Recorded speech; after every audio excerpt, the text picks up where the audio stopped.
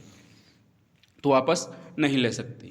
اس آیت کریمہ میں ایک غور کی بات ہے کہ یہاں پہ قنطارہ کا لفظ یعنی ڈھیر ساری مال عورتوں کو جو تم نے مہر میں دیا ہے اس کو واپس نہ لو۔ اس سے بتایا گیا کہ مہر کی رقم بڑھانا چاہیے، یعنی نکاح میں جو ہے رقم جو ہے بڑھا دینا چاہیے۔ اصل میں اس دور میں حضرت عمر فاروق کے زمانے میں عورتوں جو تھی ڈھیر سارے مہر کا مطالبہ کر رہی تھی، نکاح میں زیادہ مہر مانگتی تھی۔ تو ایک مرتبہ حضرت عمر جمعے میں خطبہ دے رہے تھے تو فرمایا کہ تم لوگ مہر درمیانی رکھو عورتوں کو، کیونکہ اس دور میں عورتیں بھی مسجد میں آتی تھی۔ تو فرمایا کہ تم لوگ مہر کم مقدار یعنی درمیانی رکھو، زیادہ بڑھا کر نہ رکھو۔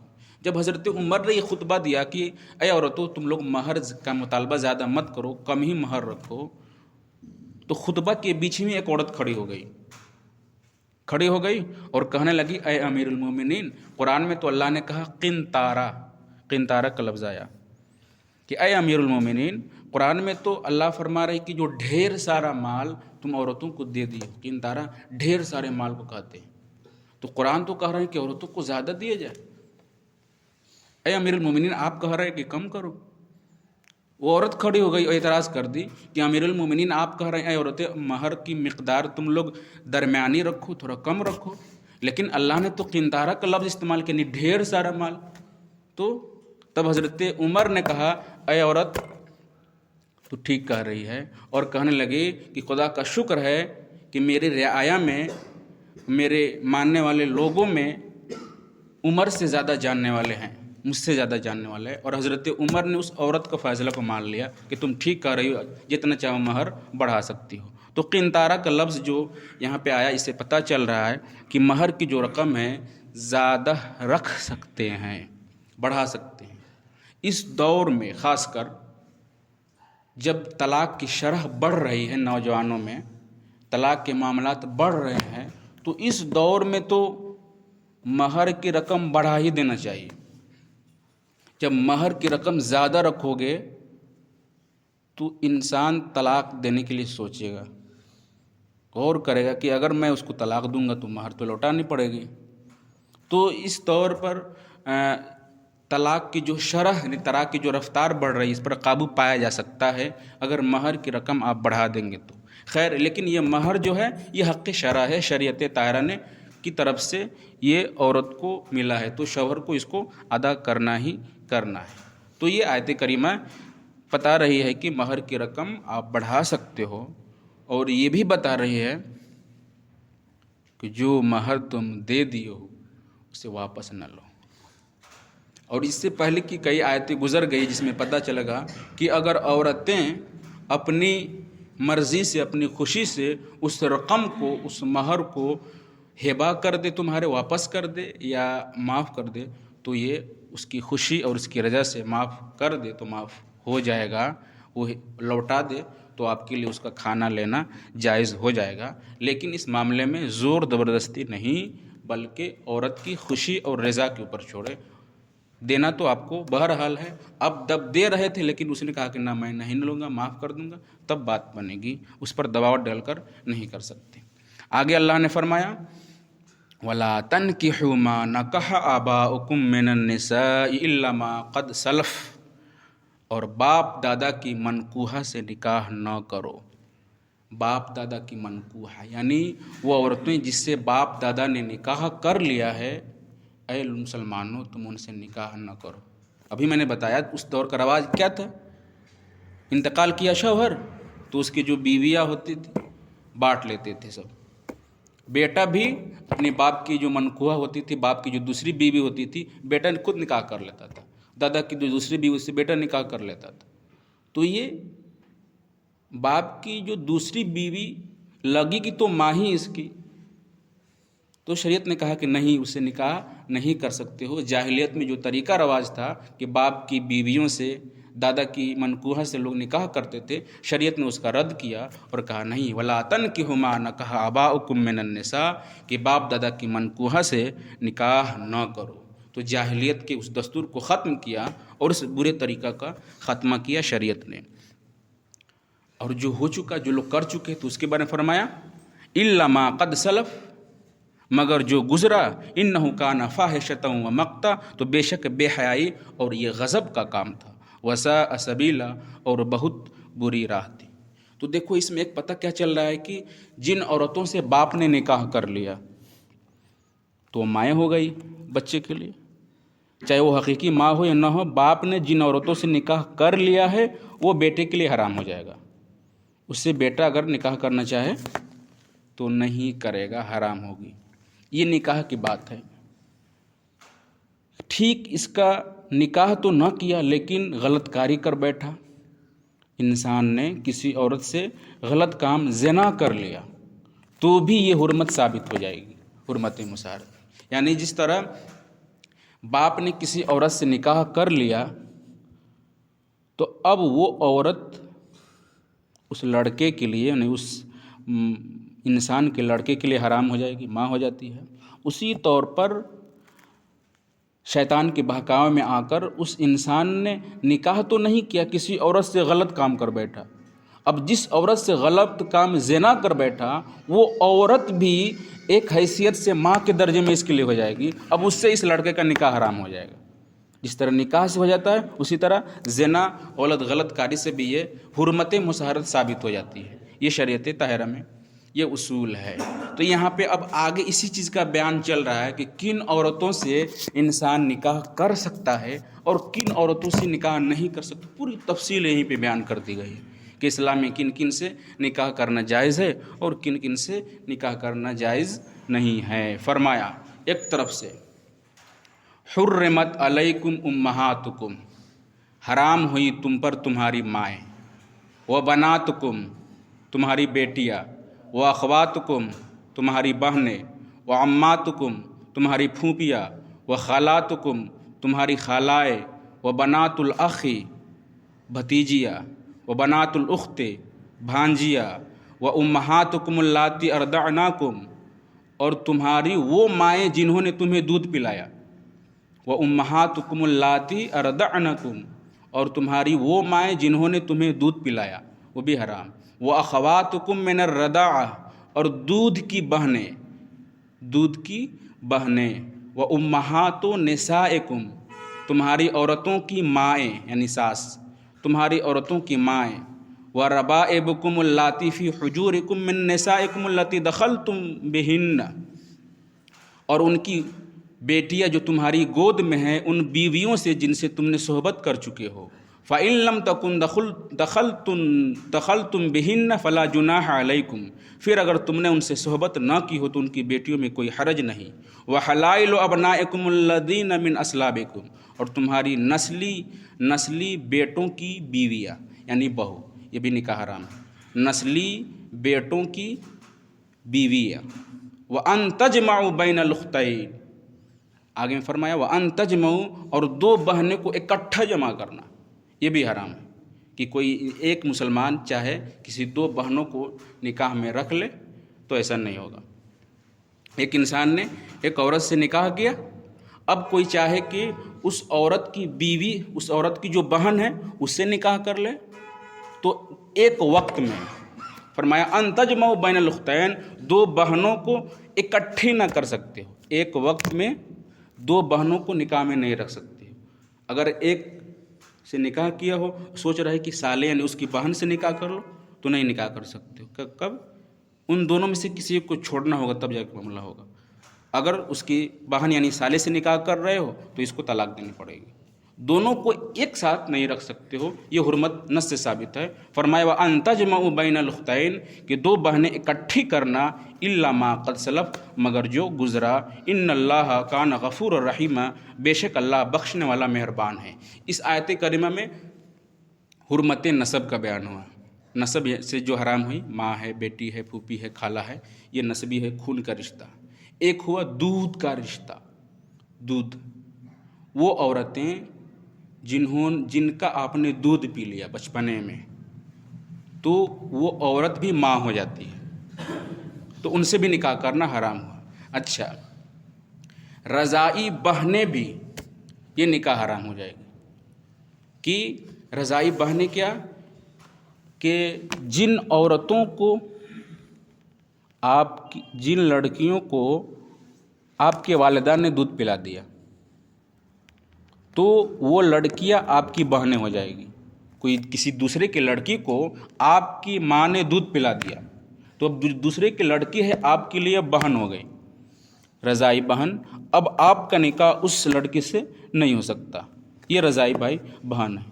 تو رضائی ماں سے بھی نکاح حرام اور رضائی بہن یعنی دودھی جنہوں نے دودھ پی لیا ہو اس سے بھی نکاح حرام. یا کوئی تیسری عورت نے، لڑکا کسی اور کا ہے لڑکے بھی کسی اور کی ہے، ایک تیسری عورت نے دونوں کا دودھ پلا دیا، دونوں لڑکوں کو، اس لڑکے کو بھی ایک عورت نے دودھ پلا دیا اور اس لڑکے کو بھی اس عورت نے دودھ پلا دیا، تب وہ ہو جائیں گے کیونکہ دونوں نے ایک کا دودھ پی لیا تو بھی رضائی ہو جائیں گے، تو رضائی بھائی بہن. تو رضاعت سے بھی نکاح یہ حرام ہو جاتی ہے. تو جو رضاعت ہے تو ایک نسب ہے، نسب کی وجہ سے نکاح حرام ہوا، دوسرے رضاعت دودھ کی وجہ سے، اور تیسرا مصاہرت یعنی بیوی سے نکاح، عورت سے جب نکاح کر لو گے تو عورت کی جو ماں ہوگی یعنی ساس، وہ آپ کے لیے حرام، اب اسے نکاح نہیں ہو سکتا. سسر وہ بھی نکاح حرام. کہ کوئی یہ ہوتا ہے اپنی بہو سے انسان نکاح نہیں کر سکتا، وہ حرمت یہ سب مصاہرت کی وجہ سے ہوتی ہے. تو یہ حرمت کی پوری تفصیل بیان ہے یہاں پہ، کن عورتوں سے نکاح کر سکتے ہیں، کن سے نہیں کر سکتے ہیں، کن سے کرنا جائز ہے، یہ بڑی تفصیل کے ساتھ اللہ رب العزت نے یہاں پر بیان کر دیا ہے. انشاءاللہ پھر تفصیلی گفتگو کبھی کریں گے. اللہ رب العزت سے دعا ہے اللہ تبارک و تعالی